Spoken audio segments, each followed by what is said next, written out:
जिवंत देव जो पवित्र प्रभू येशू ख्रिस्ताच्या नावाला धन्यवाद देऊ. पौलाचे करिंथकरास दुसरे पत्र याचा पहिला अध्याय 8व्या वचनापासून मी आपल्यासाठी वाचतो. बंधुजनो, आशियात आम्हावर आलेल्या संकटाविषयी तुम्हाला ठाऊक नसावे अशी आमची इच्छा नाही. ते असे की आम्ही आमच्या शक्तीपलीकडे अतिशयच दडपले गेलो, इतके की आम्ही जगतो की मरतो असे आम्हाला झाले. फार तर काय, आम्ही मरणारच असे आमचे मन आम्हा सांगत होते. आम्ही स्वतःवर नव्हे तर मृतांना सजीव करणाऱ्या देवावर भरोसा ठेवा म्हणून हे झाले.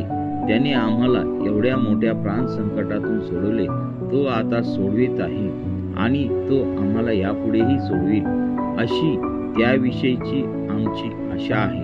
तुम्हीही आम्हासाठी प्रार्थना करून आम्हाला सहाय्य करावे, असे की जे कृपादान पुष्कळ जणांच्या योगे आम्हाला मिळाले त्याबद्दल आमच्या वतीने पुष्कळ जणांनी उपकार स्तुती करावी.